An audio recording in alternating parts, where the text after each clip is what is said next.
Okay, everybody, let's go ahead and get started for today. If we finish early, maybe we head out early. Item number one, go ahead and update your stock projects. Like I said, this will be the last week that we're doing that for, just because I don't want you guys wasting your time on that stuff next week when you have AP tests. On the topic of AP tests, I hope you saw that I posted to Classroom like a little PDF'd out PowerPoint presentation that I said you should read if you have an AP test. That PDF'd out little slideshow has all the rules and stuff for the at-home AP test as well as the schedule. You don't have to read most of it. Like when you get to that slide that's about the foreign language tests, obviously skip that one if you're not taking a foreign language test. But for those of you who went over it, are there any questions about that stuff for AP test administration next week?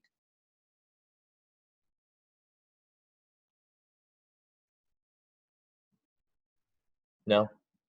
If you haven't read through it yet, but you read through it later, if you have any questions, just use that posting in Google Classroom. Use the comment thread to post up your questions. I guarantee other people probably have the same, and I'll figure out what the answers are to that stuff and get them answered as quickly as I can. So today, to kick us off, let's go ahead and talk a little bit about our investment projects and the stock market. And there's only 3 days left, so it'll be hard to know whether or not it's hard to act appropriately over that short of a time scale, right? These types of investments, for them to be wise, for them to actually grow, you need to plan for the very, very long term. So at the end of the project, after you map out how you did, I'm going to ask you guys to write up an essay with like 2 bits to the response. Number one, with hindsight, how should you have invested over the past few months? I'm going to ask you guys to look back at the last few months of movement in the stock market and try and figure out what a better strategy would have been. Got to analyze past mistakes so that we don't make them in the future.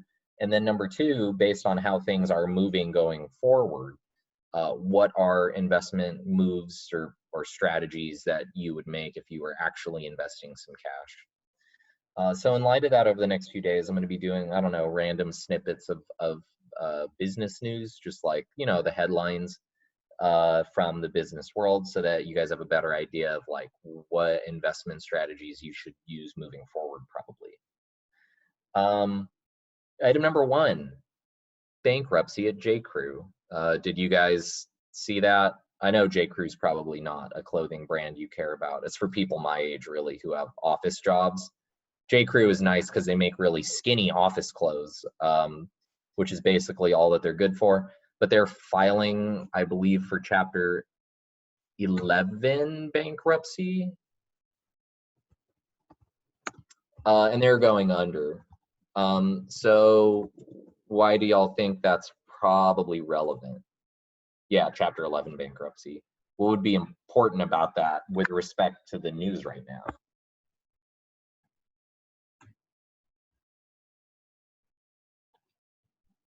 That Corona's already like putting a lot of businesses out of business.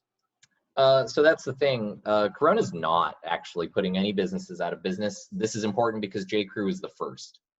Really? Yeah, they're the first. I mean, of course, you have small businesses that are having issues, and businesses not being open is another thing. But they're the first major publicly traded company to go bankrupt so far during the Corona economy. And now, don't get me wrong. Like, maybe it's due to the coronavirus, but financially, a lot of people think that J.Crew was probably not doing well anyway in the lead up to this, and this was one of those like final nails in the coffin. But this means that they're about to have a crazy fire sale, and all of their stuff on their stores is going to get sold off for really cheap. And the reason why they've been failing for the most part is what? And if you don't know about J.Crew, just go to their website real quick and you'll very quickly figure out like what their style is. It's like bohemian type white people clothes for the office.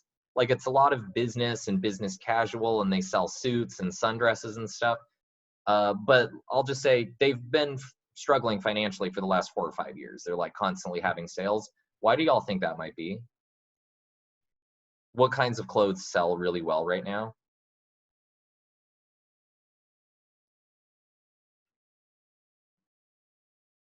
What kinds of clothes do people your age purchase? And if you don't know, people your age purchase most of the clothes. Streetwear.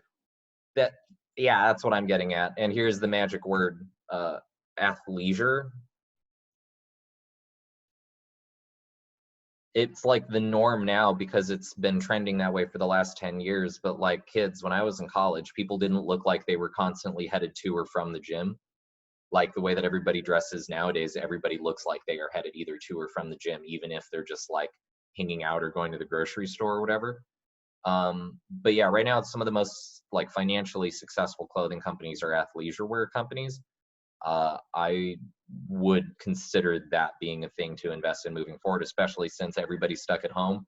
Really, nobody needs office clothes, right? Or maybe you need like 3 or 4 dress shirts, but past the shirt, everybody's on a webcam, so nobody needs dress pants or whatever. Yeah, anyway, first bankruptcy, probably of many, probably a thing to look at. And then item number 2 is the Berkshire Hathaway annual meeting. And this just gives me a chance to talk about a couple things. So number 1, these types of like financial meetings are public. Same with investor calls. So the information that goes out on them is basically like a legal requirement to be a publicly traded company, that you have to keep your investors informed about what's going on inside the company. And so, you know, different corporations meet that requirement in different ways. Some have a literal phone call, some have an online phone call. In this case, Berkshire Hathaway has a physical meeting of their top investors in order to make some decisions moving forward. And, you know, they're the really wacky company where one share is traded around $300,000 per share. So investing in Berkshire is a major like investment in the long term, but that's because they have an extremely high return on their investment, right? So people kind of hang on whatever Warren Buffett says. People treat him like a guru or whatever. I didn't watch the whole thing, but there were like some takeaways from it. The main one being a quote from Warren Buffett from 2008 that people like hang on a bunch, like they always write it up in business school or whatever. That in 2008, Buffett said,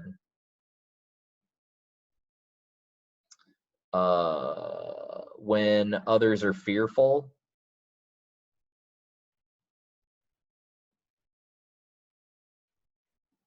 be greedy. What do you think that means? And keep in mind, this is 2008 when the housing recession hit.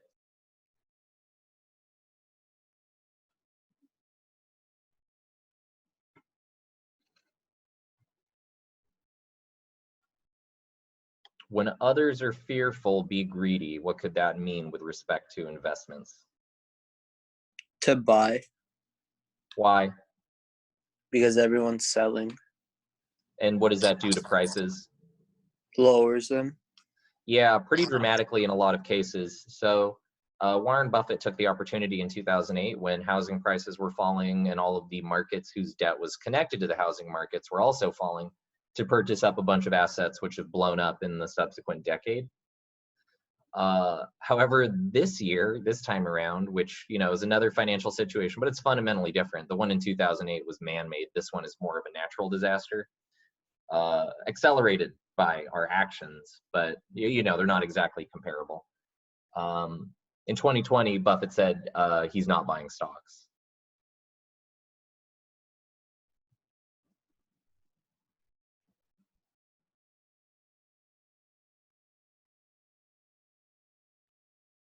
The takeaway and the summary of the meeting that I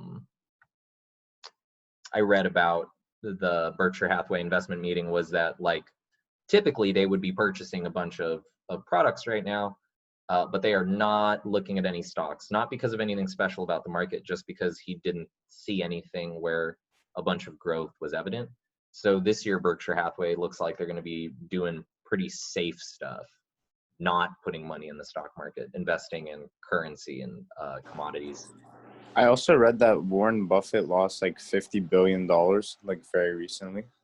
Yeah, I mean, yeah, that was basically day one of the coronavirus stuff. And of course, you know, whenever I talk about this stuff, like there are so many variables in play, you can't actually assign any one event to any one cause or whatever. Like everything is caused by a million things and then ripples out and touches a million more things. But the best explanation I heard of it was Berkshire Hathaway was heavily invested in Boeing, which Boeing is also hella struggling right now because they don't have much cash on hand and because nobody is purchasing new airplanes. And also because even before the coronavirus outbreak, they had an airplane that was killing people. I forget the make and model of it, but there was a poorly coded airplane that they basically had to recall because of the software issues that it was having. So Boeing was already in trouble.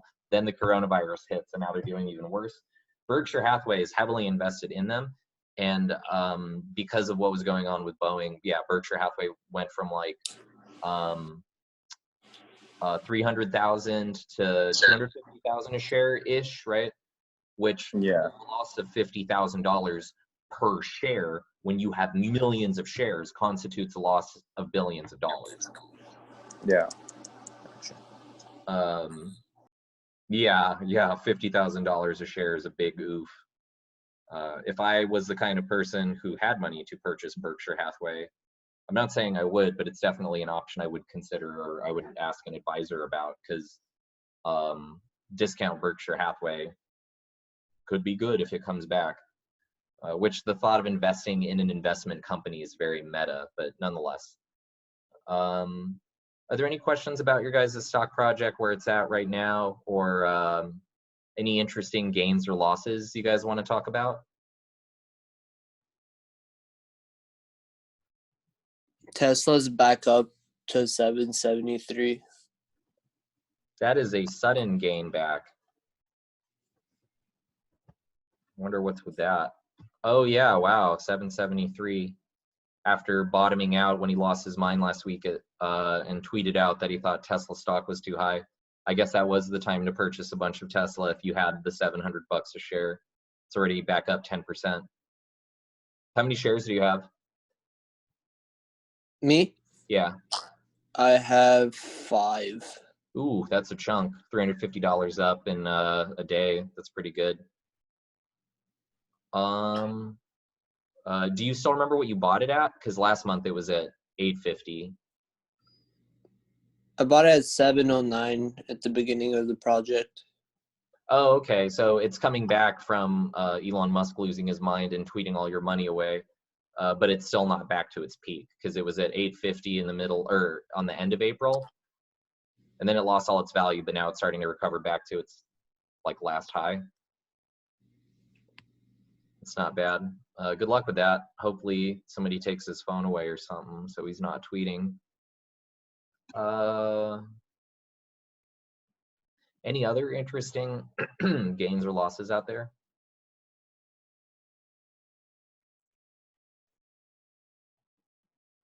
Oop. I just quit sharing my screen, huh? Didn't mean to do that. Just trying to get to the correct tab. Okay. So, and then item number 2, I just ask you to like look up annual tuition for your upcoming institution. So wherever you're going to school next year, look up annual costs for that and set it aside. I'm not going to ask you guys to share them or nothing. Like we could all Google them. I just want to make sure that it's a thing that you do and it's a thing that you have in mind. Because today what we're going to go through is we're going to go through calculations on a couple different scenarios in terms of like the over under of what that stuff is going to cost in the long run and the short run for the people involved. Yeah. Today we're going to look at some different total costs for student loans.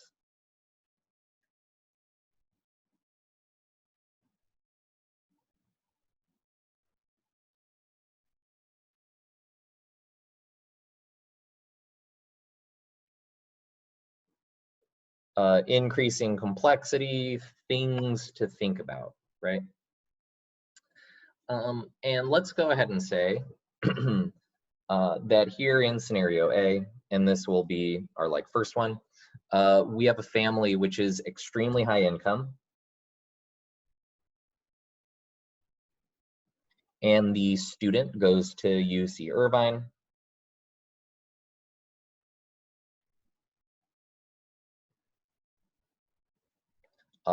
For 6 years. And that just is to say like 4 years as an undergraduate and then 2 years as a graduate.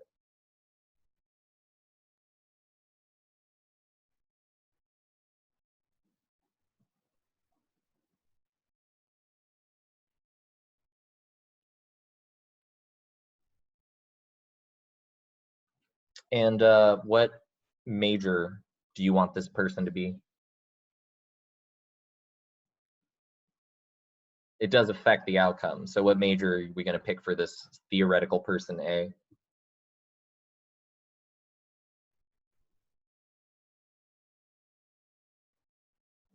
Psychology. Okay, that's actually a good pick, yeah. Yeah, and we'll just say that that was their undergrad and graduate major, because that's typically how it goes, unless you make a career change or whatever. Our person B here is going to be middle income.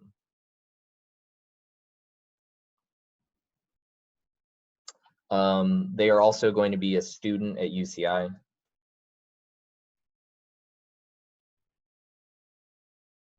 For just 4 years. Majors are relevant in this case. Typically, the amount of money that a program costs is the same across the school. The only thing that might get a little bit different is that you guys know that colleges are actually made of multiple different schools, right? So at UCLA for undergrad, it's not just UCLA. It's actually the College of Letters and Sciences, the School of Engineering, the School of Architecture, and the School of Art. Oh, and the Film School. So there's like 5 different schools at UCLA that all give out bachelor's degrees. And those other 4 are pretty self-explanatory, like what they specialize in. If you want to be a movie maker, you go to the film school. If you want to be an architect, you go to the School of Architecture. If you want to be an engineer, you go to the School of Engineering. If you want to be an artist, you go to the School of Art. But if you're basically anything else, if you are like a science major, political science major, history, you major in a language or a culture or whatever, all of that falls under the College of Letters and Sciences. That's like the catch-all for every other major. The College of Letters and Sciences charges the same amount of money no matter what your major is within that school, but the School of Architecture might charge different amounts of money than the College of Letters and Sciences. Did you guys know that like colleges are broken up into different schools and you're going to fit into one of the schools based on what your chosen major is? Yeah. Okay. Yeah, nonetheless, this will be our person B. And then person C here, the family is lower income. And this is a student who will attend community college.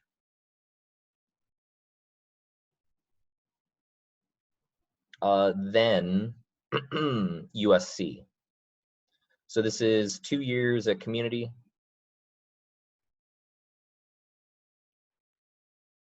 And then 2 years at USC. Is this okay?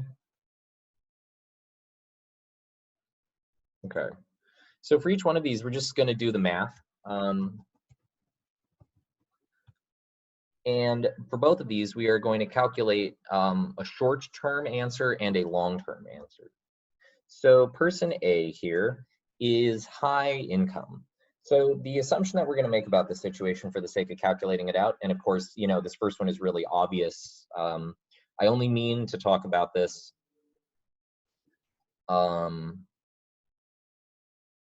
basically to give us a context for the next two, right? And so this person is having their college paid for out of pocket, just out of checking account. So paid out of pocket.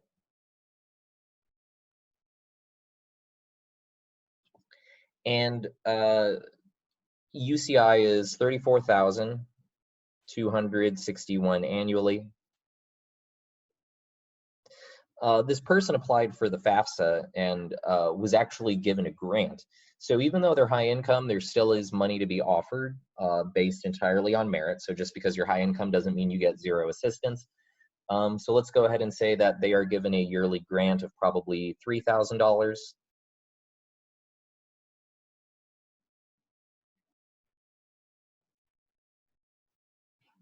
And so their yearly cost for undergrad is going to be $34,261 minus that $3,000 yearly grant. So 31,261 annual times 4 gives us a grand total of $125,044 for that bachelor's degree.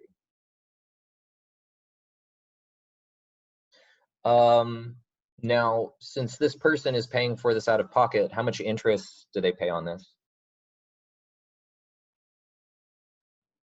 $0. $0. So this is to say that this person's family, right, the parents most likely, or maybe a trust fund or whatever was set up to pay for their college, is going to pay $125,000 for this now. And as a result, that's the amount that they're going to pay total. So $0 interest paid because it's cash, no loans. And then the person goes on to graduate school, and take a wild guess how much they would likely end up paying for graduate school.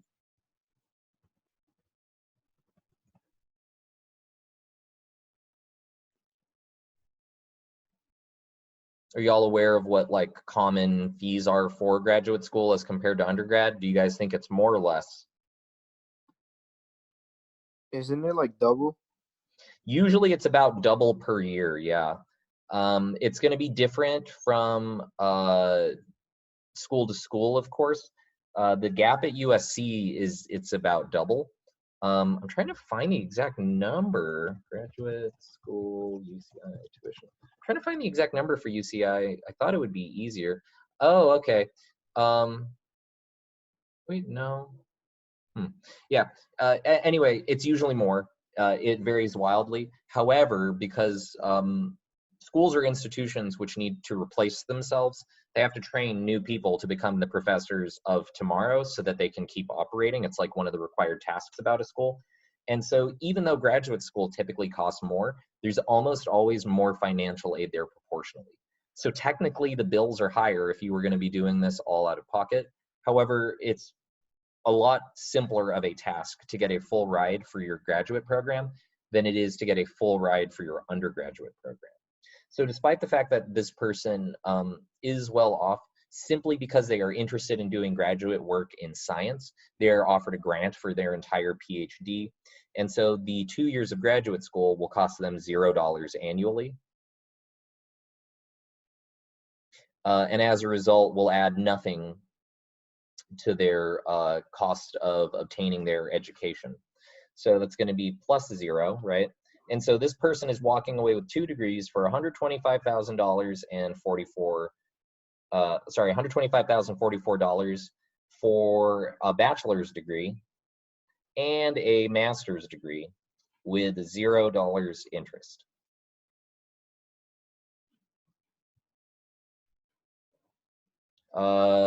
Which is actually a pretty good deal. If you think about like, what this purchases, right? Like you should study whatever you want to, but financially, what's the point of getting a degree? What is it supposed to do for you in terms of your career? To get a better job. Yeah, the over-under of it, ideally what it should do for you is it should increase your like lifetime income, how much you can earn. And it doesn't work for everybody. Not like if you get your degree and you don't necessarily use it in order to work your way through the job market, it doesn't help. But on average, and this is like a large average over a long period of time, it typically increases your lifetime earning power by about 15%. So whatever amount of money that you were going to make just working, usually it'll increase your lifetime earnings like that number times 1.15. Okay. And now our person B. Somebody who's middle income, and they become a student at UCI for all 4 years of undergrad. And here's just an example of how these finances can play out for somebody in this scenario. We said previously that the person, like their classmate, I guess, at the same time, whose parents were paying for them out of pocket, it's still $34,261 annually. But here is the financial offer that they're given after UCI gets their FAFSA stuff and is like, okay, here's what we can do for you. They're middle income, and so they are granted $10,000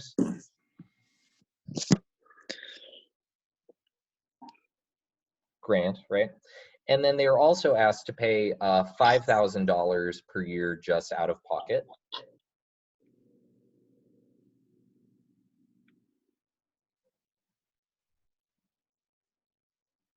And then that difference after that first $15,000 is taken care of, that rest of it, that then has to be financed. And so they have $19,261 to make up.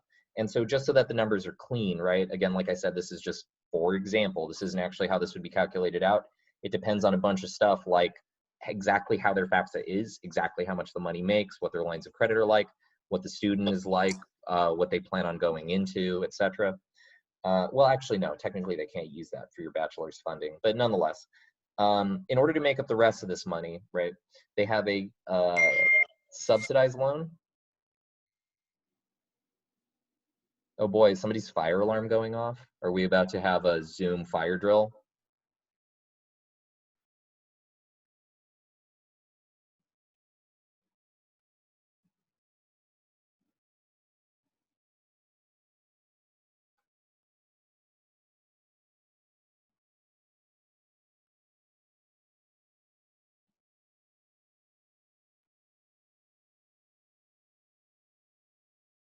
Okay.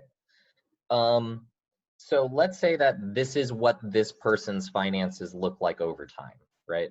And this is probably a fairly realistic look in terms of how your like yearly finances might look going to a major four-year institution, where you're being asked to come up with this amount of money every year. You are being given $10,000 in grants plus scholarships, right?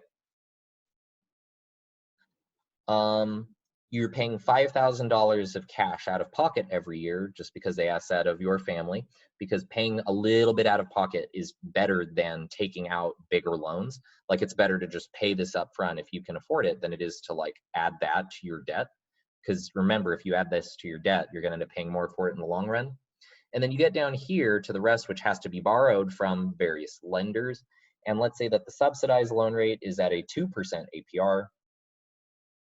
And then the unsubsidized loan rate is at 4% APR. Now, is it fair to say that this is a mess, right? This is a lot of things to consider. Like exactly what to do from here might not be completely obvious in terms of how to figure out what the costs are. And so here we're going to figure out two numbers. We're going to figure out the short-term cost of getting a degree, and then the long-term cost.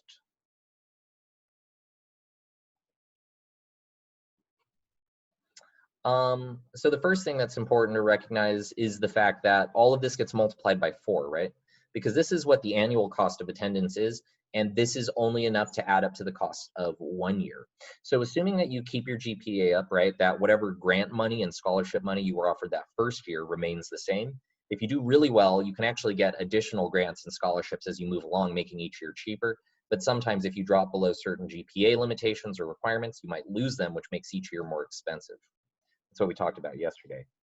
But each one of these gets multiplied out by 4. So in total, right, you should get $40,000 in grants. You should get $20,000 that you'll have to pay out of pocket over those few years. And then this means that you'll be borrowing $40,000 at the subsidized rate. And then you'll be paying or borrowing 9,261 times 4, $37,044 at the unsubsidized rate. And what was the difference between these two, subsidized and unsubsidized? Why do we make a distinction? The interest rate. The interest rate. And a weird thing about subsidized loans is that usually the same interest rate is actually being paid to the bank. So on this money that you borrow, the bank that is lending you the money is actually collecting 4% APR. Take a wild guess who's paying the difference. Where do you think that other 2% comes from?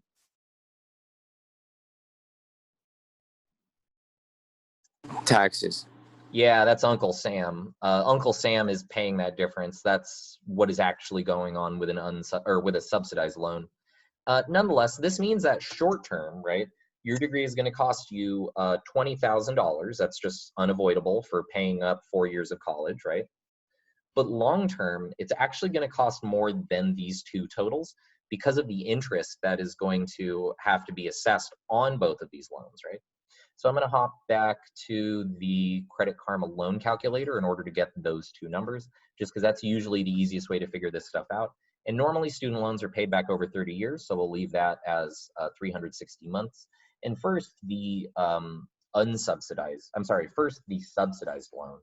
So we're borrowing $40,000, add an APR of 2%, we hit calculate, and we're going to pay back the principal of $40,000 plus the interest that we're going to pay on that loan. Interest on that loan will be $13,000. So long term, it's going to be about $53,000.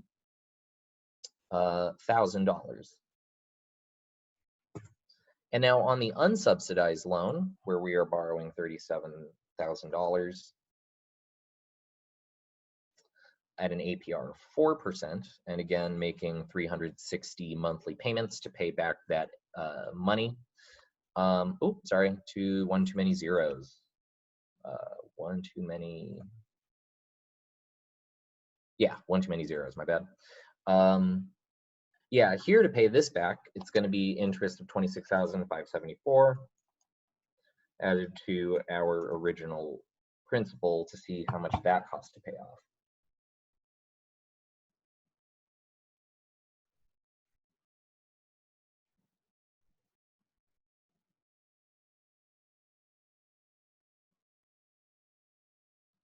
So notice here,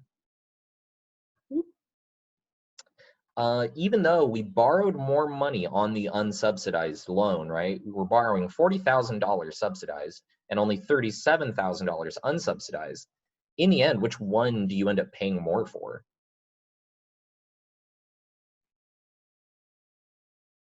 Unsubsidized. Yeah, we are borrowing more money on the subsidized loan, but the unsubsidized loan is actually way more expensive in the long run.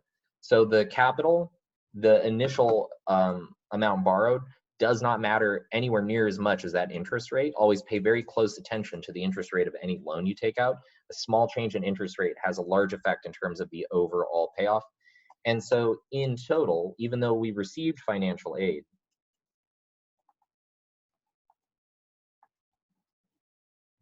the grand total here is very similar to paying it all off even without the financial assistance. The total here is $136,693.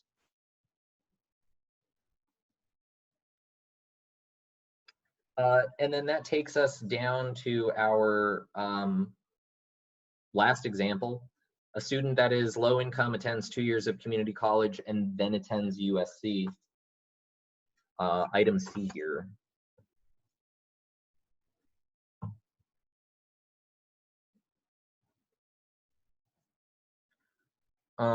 So 2 years of community college.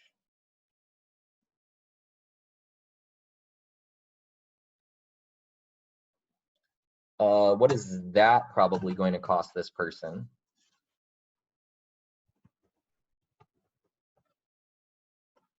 Is it like 6,000, 12,000, depending on a school?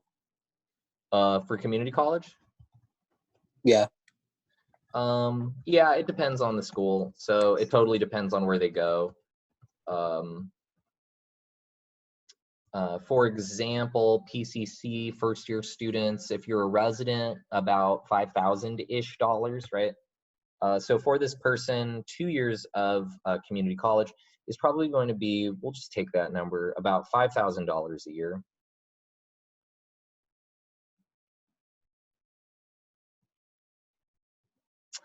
And then for this student, 2 years of USC will cost $0 annually.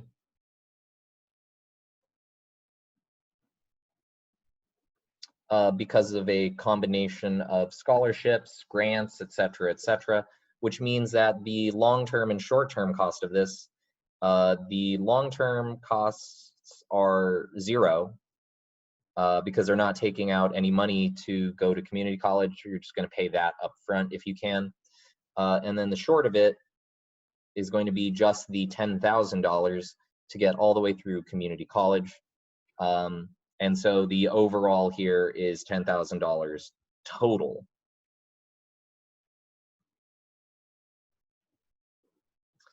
In order to get out with these degrees. I guess, you know what, this actually isn't super duper fair of a comparison, because when you pull those numbers for UCI, that typically includes cost of living. So a year's worth of rent and food and survival and stuff. So I guess we actually need to take that and add that back into this scenario here, right? So 4 years of rent added on top of this.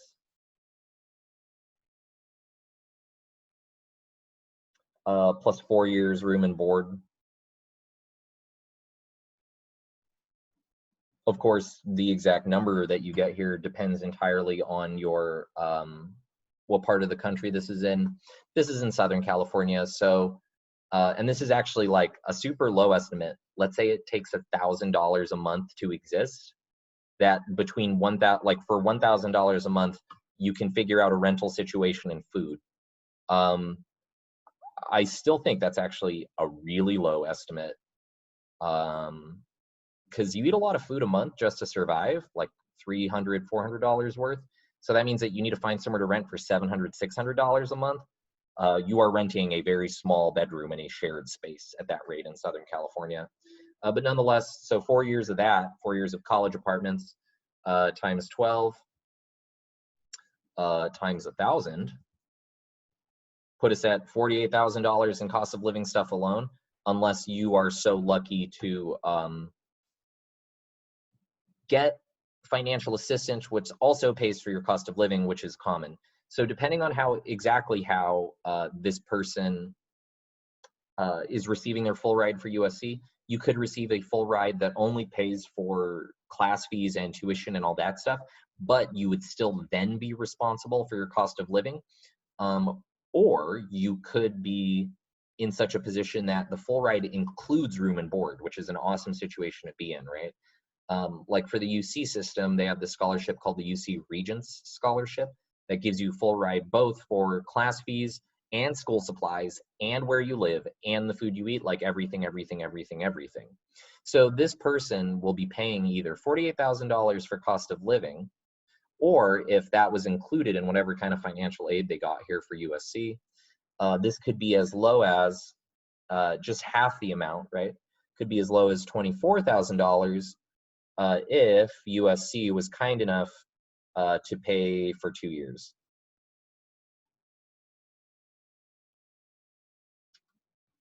So it's going to be this much to get your degrees, plus anywhere from $24,000 to $48,000 more. Putting the final digit, of course, anywhere between $34,000 to make it through this experience, all the way up to $58,000 for this lower income person to make it through 4 years of existing and getting that 4-year degree. Now, these numbers are always big, man. They always like propose big numbers to you when it comes to like attending college. But that's due to two things, man. Number one, these prices are pretty inflated. They've been growing over the last few years because of the way that like financing this stuff works, which is why it's important to try and save money on this wherever you can. But the other reason why they end up being really big, to be honest with you, is just the fact that they tend to include the cost of living. And it's like maybe one of the first times you guys have thought about how big those numbers are. But the basic cost of living, like existing, paying rent, and purchasing food, even when you include nothing else, that number on its own is pretty high. That's a high annual cost. Just keep in mind that when it comes to justifying these costs in your head, a lot of these numbers are as high as they are simply because existing has been made expensive. A bunch of this person's cost of attendance, the reason why I included this as part C, is that even if you make a steal on the tuition, you still have to eat food and exist in a space, right? You have to sleep in a bed in an apartment, and that is pricey. It's unavoidable. Is that okay? Are there any questions on the breakdown of these three, why it is we would look into these three examples and what to take away from it? So even if tuition is covered, living is expensive. It's pretty unavoidable. If you take out debt, the nature of the debt is going to have some final cost. If you are taking out debt, figure out what that final cost is just so that you know what you're getting yourself into. And with the power to pay for stuff out of pocket, it's a nifty trick because even though this rich person received less financial support, they were only getting $30,000 a year, while our middle income person was getting $10,000 a year. In this high income person scenario, they end up paying a little bit less money than our middle income person. Why? What was the cause for the difference here? How come the rich person paid less?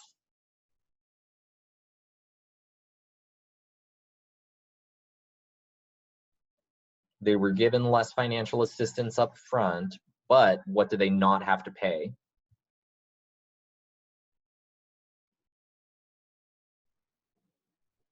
Oh boy, I don't even have one person with me anymore. Oh well. The rich person doesn't have to pay interest. Nonetheless, keep in mind there's a homework assignment. I asked you guys to do research on a couple different mortgage scenarios and do the same math that we did in class. You all have a nice day, and I'll see you tomorrow, I suppose.